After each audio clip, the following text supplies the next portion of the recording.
डेढ़ महीने के लगभग का समय हो गया। अप्रैल की तपती धूप, मई की तपती धूप और जून आ गया, बरसात पे आने लगी। आंधी तूफान भी कई बार आए, भीगती बारिश के अंदर, हम भीगते हुए बारिश के अंदर।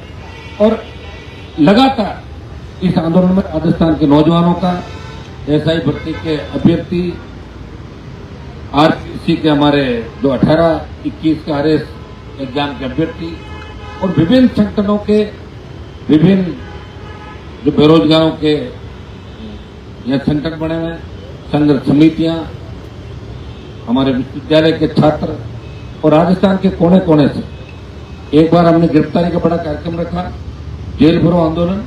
और दूसरी 25 मई को जो आक्रोश, युवाओं ने आक्रोश रैली करी, वो रिकॉर्ड तोड़ रैली थी।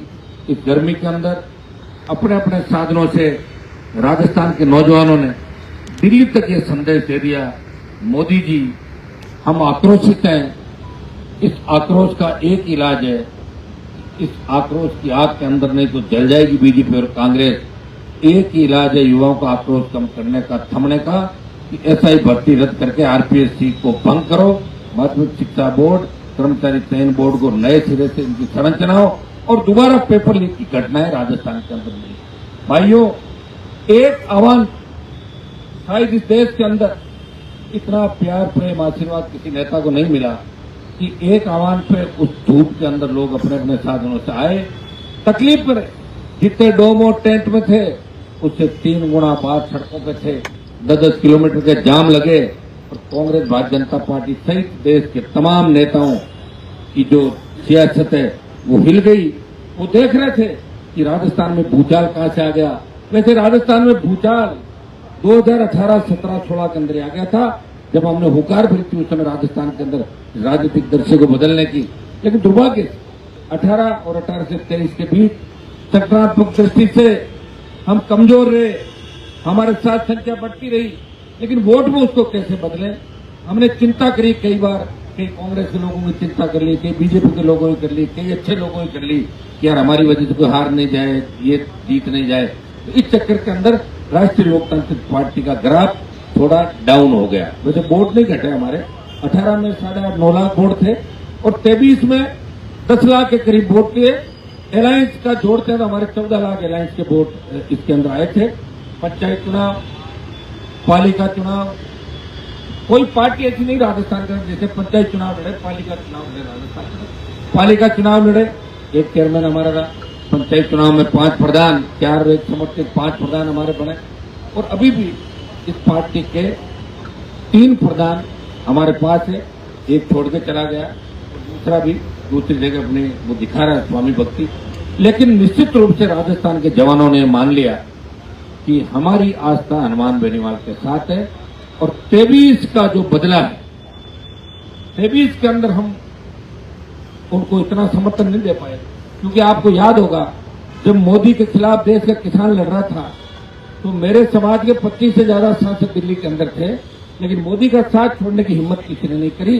जब देश के किसान को आवश्यकता पड़ी तो मोदी की सत्ता को ठोकर मार के 70 दिन सड़क पर कोई सांसद बैठा, नागौर का सांसद था, तो किसान के सम्मान की लड़ाई लड़ी। भाइयों, जब नौजवानों को आवश्यकता पड़ी तो अग्निवीर के खिलाफ अगर आंदोलन का बिगुल बजाया और छोटे भाइयों को न्याय की बात करी, सेना के सम्मान की बात करी, तो नागौर के सांसद ने जोधपुर में 2 लाख जवानों की रैली करके ऑल पार्टी मीटिंग लोकसभा और पहले दिन झंडे के साथ देश की सेना को और देश के नौजवानों को संदेश दिया कि किसान आंदोलन का नेतृत्व पंजाब कर सकता है, लेकिन अग्निवीर के खिलाफ जो आंदोलन चलेगा उसका नेतृत्व राजस्थान का नौजवान करेगा। ये संदेश पूरे देश के अंदर गया और ये आक्रोश इस बात की ओर इंगित करता है कि आने वाला कल आपका है।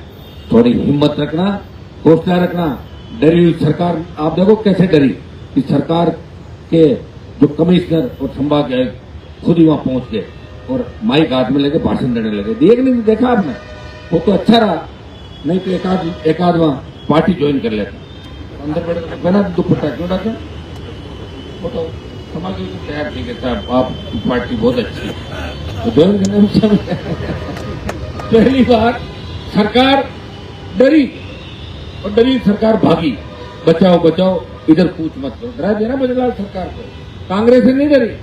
कांग्रेस की उस यात्रा से नहीं, जो संविधान बचाओ जब 32 की भीड़ होती है, कभी 500 की, कभी 800 की, कभी 2500 की, इससे सरकार नहीं डरी। सरकार डरी राष्ट्रीय लोकतांत्रिक पार्टी के नौजवानों की हुंकार से, ललकार से और आक्रोश से कि हम आ रहे हैं भजनलाल जी आपके घर की तरफ। ये तो दिल्ली चले गए थे सुबह ही, और बाकी मंत्री भी जयपुर छोड़ के भाग गए थे। कोई मंत्री नहीं था राजस्थान का या राजधानी। जब आप इतने डर रहे हो भजनलाल जी, तो फिर इंतजार किस बात का कर रहे हो? भर्ती रद्द करो, आरपीएससी को भंग करो, ताकि आपको भी कुछ पुण्य मिल जाए। पूर्व जन्म का पुण्य मिल गया कि आप सीएम बन गए। आप सीएम की दौड़ में नहीं थे। आपने कभी सोचा नहीं मैं मुख्यमंत्री बनूंगा। मुझे पता है कि जिस दिन आप सीएम बने होंगे उस दिन आपको नींद आई कि नहीं आई, कैसे नींद आई, हम सब सारी बातें जानते हैं। उस दिन जो रात में हमें पता है कि आप सो नहीं पाए थे, उछल रहे थे कमरे के अंदर, तो पूरा राजस्थान देश जानता है। लेकिन अब तो एडजस्टमेंट करो, 1.5 साल हो गई, अब तो कुछ दिखाओगा। आप प्रदेश के मुख्यमंत्री हो। आप बंद कमरे में तो कई लोगों के साथ बदतमीजी करते हैं। सुना हम IAS अधिकारी बताते रहते हैं कि भजनलाल जी भी गाली गलौज कर देते हैं। मैंने उनको गाली करते नहीं देखा, लेकिन अंदर की बात यह है कि जब फ्रस्ट्रेशन होता है तो वो IAS अधिकारियों को गालियां दे देते हैं। ये सुनने के अंदर हमारा आया है। और अगर आप गाली दे रहे हो, आपको गुस्सा आ रहा है, तो जिन मुद्दों को लेकर आपकी पार्टी सरकार में आई, जहाँ बड़े बड़े फोटो लगा रहे हैं आपने राजेंद्र राठौड़ के, सतीश पूनिया के, CP जोशी के और वसुंधरा राजे के, उसमें लिखा था कि भर्तियां रद्द कराएंगे, SI भर्ती से तमाम पेपर लीक की घटनाएं, और आरपीएससी को भंग करेंगे, नौजवानों को रोजगार देंगे। ये बीजेपी का वादा था। और राजस्थान के नौजवानों को बरगला के भारतीय जनता पार्टी धोखा देके सत्ता के अंदर आई, तो लोगों ने आरपीएस ज्यादा बीजेपी को पसंद किया। तो भजनलाल जी, अगर आपके अंदर जरा सा भी नौजवानों के प्रति प्रेम है और इनके आपके बुजुर्गों के पुण्य से आप सीएम बने, मैं तो पहले भाग्य पे भरोसा ही नहीं करता, मैं मेरी बता दूं। लेकिन जैसे ही भजनलाल की पर्ची खुली, मैंने कहा भाग्य भी होता है। मैं तो नहीं मानता था। इनकी पर्ची खुलने के बाद जो है कुछ भी हो सकता है।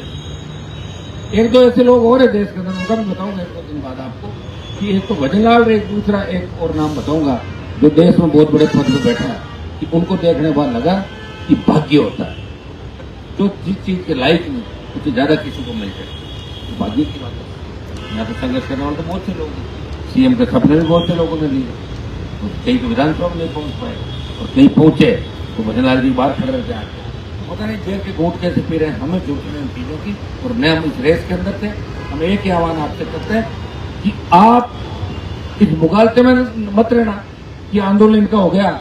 आंदोलन नई दिशा ले सकता है, और ये रेला दिल्ली की तरफ भी जा सकता है। और दिल्ली में हरियाणा स्टेट आपका है, और दिल्ली अगर हम पहुंच गए, हरियाणा दिल्ली और तो तैयार बैठे पंजाब वाले के हनुमान जी का रेला है, और उसमें शामिल हो, और जंतर मंतर और वोट कल में किस तरह रैली तब्दील करें, और किस तरह मोदी की सियासत हिले। और ये अगर इतना नौजवान वहां दिल्ली में पहुंच गया, लोकसभा का सत्र भी आ गए, तो भजनलाल जी आपके लेने के देने पड़ जाएंगे। इसलिए आप अच्छा यही है कि हमने राज्यपाल से मुलाकात करी, आप इस मामले में भर्ती को रद्द कराएं, आरपीएससी को भंग करें, तमाम जांच करें, रीट लेवल फर्स्ट की CBI जांच करें, जिसमें बड़े मगरमच्छ पकड़े जाए। आप खुद कहते हो कि मेरे से कांग्रेस के नेता अंधेरे में मिलने के लिए आते हैं, नाम बताओ उनका कौन है। और आप या तो आप उनको मदद कर रहे हो, और मदद नहीं कर रहे हो उनको भेजो। आप एक को तो पकड़ा जैसे ईडी ने, और नेताओं को पकड़ो। एक ऐसा अभियान चलाओ कि कांग्रेस के राज में जो भी भ्रष्टाचार जिन के सब जेल के अंदर हो गए, नहीं तो लोग मान लेंगे। जिस तरह गहलोत वसुंधरा मिल गए थे भ्रष्टाचार करने में, भजनलाल भी उनके साथ ही शामिल हो गए। यही मानेंगे लोग राजस्थान का। कितना बड़ा दुर्भाग्य है कि सुप्रीम कोर्ट के अंदर जिस तरह अभी जमानत मिली 2 लोगों को, SI ट्रेनी को, वहां सरकार ने वकील ही खड़ा नहीं किया SOG की तरफ से। आप बताओ, तो SOG भी कह रही है सबकी जमानत तो फ्री करो। पता नहीं कौन से इंस्ट्रक्शन कहां से मिले, दिल्ली से मिला और कहीं से मिला। आप दबाना चाहते हो, लेकिन राजस्थान का नौजवान इस मामले को दबाने देगा। राजस्थान का नौजवान फिर सड़कों पर आएगा, दिल्ली की ओर कूद करेगा, लेने के देने पड़ जाएंगे, और आप भी रवाना हो जाओगे। कोई पता नहीं चला, जिस तरह आप बने थे उसी तरह घर चले जाओगे, पुराना काम संभालोगे। ये हम आपको चेतावनी देते हैं कि आप इन नौजवानों के हक की जो लड़ाई है, नौजवानों के हितों की लड़ाई है, अगर आपको हमसे तकलीफ है, हनुमान जी को क्रेडिट नहीं मिले, आप अपने वहां बुला लो, लोगों को बात कर लो। बीजेपी के लोगों को बात करने के लिए अलग भेज दो, आपके तो खूब ग्रुप के अंदर बने हुए। हम क्रेडिट नहीं चाहते, हम राजस्थान के नौजवानों का भविष्य बर्बाद नहीं हो, हमारी आने वाली पीढ़ी बर्बाद नहीं हो। तो लाइब्रेरी के अंदर बैठ के 10-10 घंटे पढ़ते हैं, और फिर पता लगता है पेपर लीक हो गया।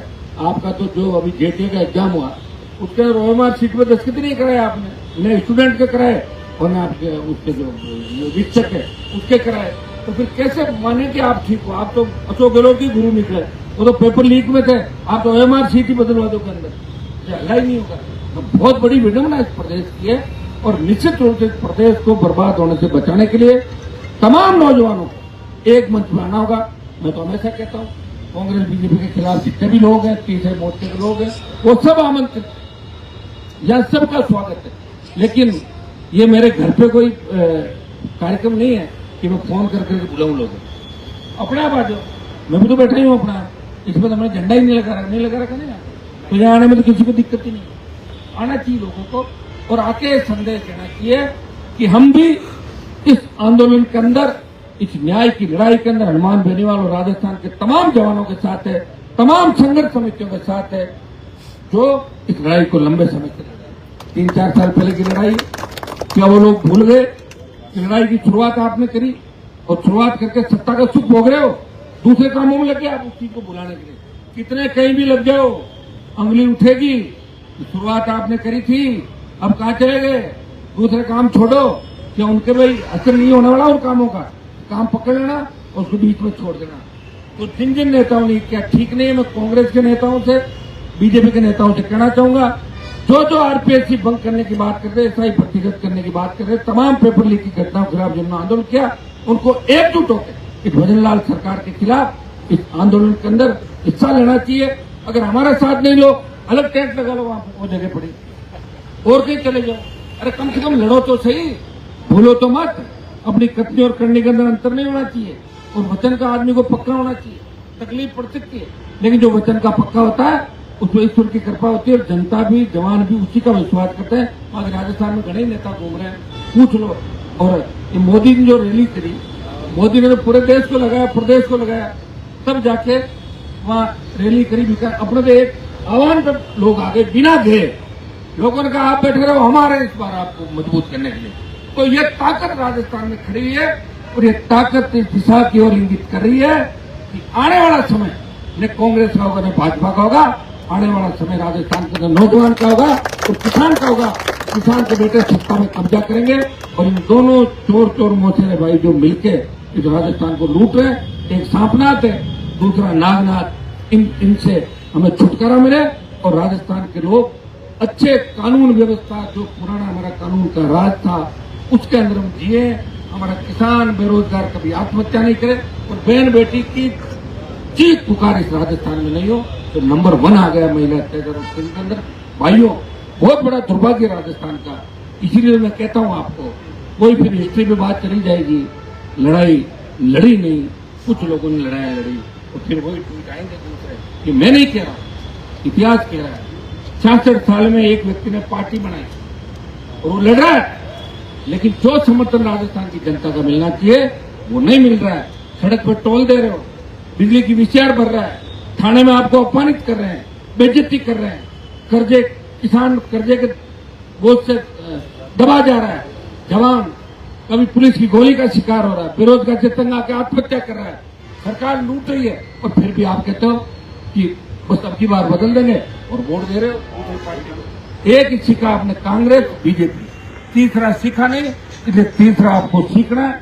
बगल के हमारे स्टेट हरियाणा पंजाब दिल्ली को देख लो, जहाँ तीसरी और चौथी पार्टियों ने राज किया, तो कम से कम हमारी थर्ड पार्टी राज करे। मैं तमाम उन दलों को भी कहना चाहता हूँ जो कांग्रेस बीजेपी के खिलाफ है, उनसे अलायंस के रास्ते हमारे खुले हैं, आगे भी खुले रहेंगे, और मिलकर ये 28 की अंतिम लड़ाई हम मिलकर लड़ेंगे। अंतिम लड़ाई क्यों, वो भी बता दो, क्योंकि थक जाते हो आप लोग, मैं तो नहीं थक रहा हूँ, लेकिन मेरे साथ रहने वाले थक जाएंगे। अरे साहब, राज्य के खिलाफ लड़ने काम नहीं हो रहा, हर आदमी अपना काम चाहता है, और मैं चाहता हूँ पूरा ही आपका काम हो। तो पूरा काम तो जब राज हाथ में, ये काम तो कभी करेगा ना, कौन मना कर रहा है? ये दुकान खुली, भजनलाल जी के कौन से वोट देने वालों की चल रही, बीजेपी वाले बाहर बैठ रहते हैं, तो पैसा दे रहा हूँ, अंदर मंत्री से काम कर रहा है। लेकिन मैं चाहता हूँ कि सत्ता पर आपका कब्जा हो, ताकि किसान का कर्जा माफ हो, सड़क पे टोल नहीं देना पड़े, जवान को बेरोजगार तंग आकर आत्महत्या नहीं करनी पड़े, और एक भी अपराध नहीं हो राजस्थान के अंदर। अपराधी अपराध करने से पहले 1000 बार सोचे, थर थर कांप उठेंगे राजस्थान के अंदर अपराध करने वाले बाहर के और यहाँ के अपराधी। इतना ही विश्वास मैं आपको दिला सकता हूँ। दूसरे लोग, मैं तो चाहता हूँ हर जाति के लोग मेरे साथ खड़े रहे, हम नेता आ नहीं रहे, तो भाइयों अब नहीं आ रहे तो अपने नए नेता तैयार कर लो। हर जाति को मैं आह्वान करता हूँ, पुराने जो भी आपके लोग हैं जिनके जंग लग चुकी है, उन जंग लगी लोगों को छोड़ो और नए लीडर राजस्थान में तैयार करो। 3.5 साल का समय, हर जाति में नए नेता तैयार हो जाएंगे। अब जो नई पीढ़ी आ रही है और मजबूती के साथ आ रही है, तो जल्दी आपको ऐसा नहीं कि मंच नहीं मिलेगा, मंच भी मिलेगी, बड़ी रैलियां भी होगी, और उसमें आप पॉपुलरिटी भी धीरे धीरे हो जाएगी और उनको भुलाते हुए आप आगे बढ़ते जाओगे, तभी इस राजस्थान का विकास होगा, अन्यथा विकास नहीं होगा। एक बार कांग्रेस, एक बार बीजेपी, लड़ने वाले थक जाएंगे और ये चोर चोर मोचरे भाई इसी तरह राज करेंगे। आप ये बताओ, लोग मानेसर जा सकते हैं, लोग अजमेर जा सकते हैं, तो बीजेपी के खिलाफ लड़ने में कहां हो रहा है? बीजेपी के उन नेताओं को, जिन जवानों को बरगला के आपने वोट दिया, जिनके नाम से आपने अपनी राजनीतिक रोटियां सेकी 50 साल तक, आज मुंह बंद क्यों हो गए आप लोगों को? सिस्टम को हटा के सिस्टम के खिलाफ लड़के खड़े हो जाओ, अपना आप लोग कर देंगे। और मंत्री बन भी गए, कौन पूछ रहा मंत्रियों को? औकात क्या मंत्रियों की विचारों की? ऐसे सेक्रेटरी सीएम ने लगा दिए कि मंत्रियों को फोन ही नहीं उठा रहा है। ये तो इससे बढ़िया है, जिल्लत की जिंदगी जीने से बढ़िया है कि स्वाभिमान का एक पल जी लो। इस तरह मैं स्वाभिमान के साथ राजनीति कर रहा हूँ, और ये तो नहीं कह सकता कि हनुमान जी की चलती नहीं। वो कह रहे हैं विपक्ष में फिर भी काम कर रहे हैं अपने लोगों को।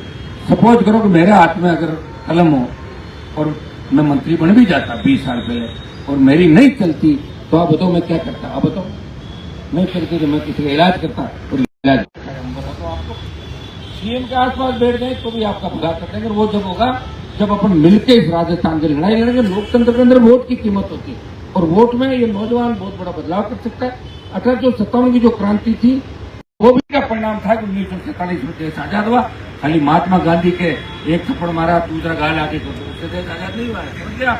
नरम दल अलग दुकान चला रहा था, और धर्म दल के संघर्ष से अंग्रेज जगह जगह को मारा। भगत सिंह जैसे हमारे शहीद आजम थे, उन्होंने असेंबली में बम फेंका, किसी ने कई अंग्रेज को मारा। तो ये जो लड़ाई चली 1857 के बाद की, तो लड़ाई के परिणाम स्वरूप अंग्रेज भागे थे, जो 100 साल हो रहे थे यहाँ। जिन नेताओं ने राज किया 52 के अंदर, उनके परिवार से संघर्ष नहीं किया था किसी ने, वो तो चुनाव अगर बचे ही हुए थे, तो वोट उन्हीं को देंगे। लोगों को किसको वोट देंगे? वही कांग्रेस पार्टी थी, ये कांग्रेस नहीं थी, वो उस समय जमाने की कांग्रेस, जिसका नाम कांग्रेस था। बीजेपी तो 80 के अंदर बनी है, कहीं दूसरे दल आए देश। तो भाइयों, तैयारी कर लो एक और लड़ाई की, क्रांति। अब आप पूछोगे, उस दिन मानसरोवर में आए हुए थे, उस दिन हमें छोड़ देते तो क्या कर लेते तुम? मान लो लॉ एंड ऑर्डर बिगाड़ देते, 5-25 मर जाते, मार जाते, तो उससे हल थोड़ी होता, उससे तो नुकसान हो जाता। वो आक्रोश था हमारा कि हम रेडी हैं। अभी आपको पता, जब बिगुल बजा था पाकिस्तान भारत के बीच में, तो सेनाएं रेडी थी, हमले थोड़ी हुए, वातावरण बना था। वातावरण तो बन गया अपना, 25 तारीख को बन गया कि देश के अंदर हम तैयार है। तो यही तो वातावरण बनाना, और क्या करना।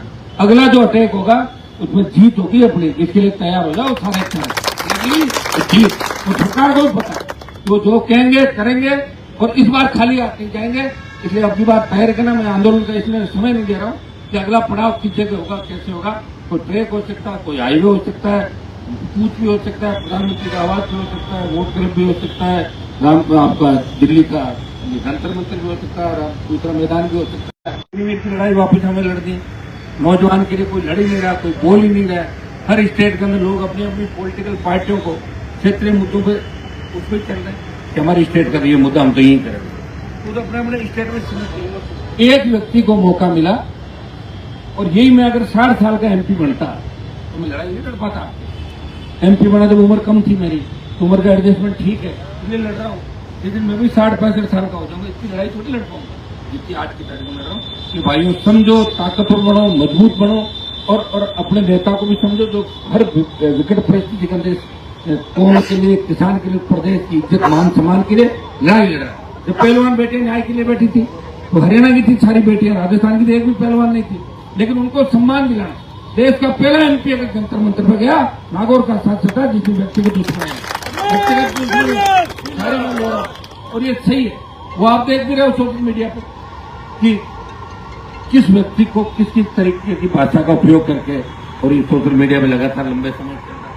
ठीक है, अच्छे हैं, मैं कभी एफआईआर भी दर्ज नहीं कराई, आज किसी करा था, मैं 10-15 एक साथ दर्ज कराऊं किसी बात से फिर आगे पीछे। लेकिन आप देख रहे हो लड़ने वाले व्यक्ति को कि अगर वो किसी जाति के पक्ष में 4 बात करे, तब तो उसको कुछ भी मत बोलो, तब तो ये मतलब है हमारी जाति के लिए। लेकिन किसी का बिना नाम लिए अगर कहते हो हिस्ट्रिकल बात, उसके पीछे पड़ जाओ। अरे यार कौन सा जमाना आ गया भाई, किसको डराने की? हम नहीं चाहते कि राजस्थान में जातीय व्यवस्था फैले। हम चाहते हैं राजस्थान में जाट राजपूत एक साथ चले। गुर्जर मीणाओं के बीच जो लड़ाई हुई वो सुंदरा जी ने कराई, हमने नहीं कराई। हम तो गुर्जरों के साथ थे, मीणाओं के भी साथ। हम चाहते गुर्जर मीणा भी एक जाजम पर बैठे, ब्राह्मण मेघवाल भी एक जगह बैठे, और तमाम जातियां मिलकर राजस्थान को बदले। और तमाम अगर नहीं मिलेगी तो राजस्थान बदलेगा भी नहीं, क्योंकि राजस्थान की भौगोलिक जो प्रदेश है वो अलग अलग, ईस्टर्न अलग है, आदिवासी बेल्ट अलग है, नॉर्थ का अलग हो गया, पश्चिम का अलग हो गया। तो अलग अलग जातियां राजस्थान के अलग अलग जिलों के अंदर बाहुल्य और निवास करके अलग अलग इलाकों के। हम चाहेंगे कि तमाम जातियां मिलकर इस प्रदेश को बदले। अब जातियों में नए लीडर बनाने होंगे, तब बदले। कैसे बदले? पुराने वाले जो नेता है उनका जो धंधा है कि बात उठाई और सौदा किया, मामला उठाया और सौदा किया, और जो एक दो बार काम कर लेते फिर दोबारा मजबूत नहीं होंगे। इसलिए आपको मजबूत नेता खड़े करने होंगे। और मजबूत नेता लाओगे कहां से? आप कहें बीच में से लाएंगे? तैयारी करो, हिम्मत रखो भाई। हमारा काम है किसी को मजबूत करके और उसके साथ जाके सड़क पर लड़ना, अपना मजबूती मिल जाए। फिर अपना काम करते जाओ, अच्छे काम करोगे तो पब्लिक अपना नेता मान लेगी। सेवा तो करनी पड़ेगी, सेवा करोगे जब तो नेता बनोगे। एकदम से तो कोई लेट चल नहीं रही का तो आज वोट तुम्हें दिला देगी, टिकट दे देगी, वाली जातियां डाल देगी, पीड़ित होकर सबका साथ हो जाएगा, राजस्थान में राज बन जाएगा। आसाम जैसे राज्य के अंदर जब पूरे छात्र और नौजवान मिलकर खुद की सरकार बनाते, तो राजस्थान के लोग इतने कमजोर नहीं। मैं बार बार आपको आपकी वीरता और कमजोरी की बात इसलिए करता हूँ, भूलते बहुत जल्दी। नई बात 9 दिन रखते हो और 10वें दिन भूल जाते हो। लोग तो मेरे को पूछने लग जाते हैं कि हनुमान जी आपने क्या किया हमारे लिए आज तक, बताओ। तो मैंने कहा दूसरे ने क्या किया, तो दूसरे को याद दिलाना पड़ता है। ये याद दिलाने की आवश्यकता, याद रखो कि हमारे किस व्यक्ति ने राजस्थान का सम्मान बढ़ाया देश दिल्ली के अंदर जाके, कि राजस्थान का वो किसान का बेटा जो देश के किसान के लिए लड़ रहा है, जो देश के जवान के लिए लड़ रहा है, तो पहलवान बेटियों को न्याय दिलाएगा, वो राजस्थान का किसान का बेटा है। तो राजस्थान का सम्मान बढ़ाया नहीं बेटा, बताओ मुझे। पहले राजस्थान, फिर कौम, किसान और नौजवान। तो आप तैयारी कर लो, आने वाला समय आपका, निश्चिंत रहो, जीत हमारी होगी। 1-2 बार तकलीफ और हमें पड़ सकती है, वो जल्दी हम ऐलान करेंगे। बहुत बहुत आपको धन्यवाद। जय हिंद।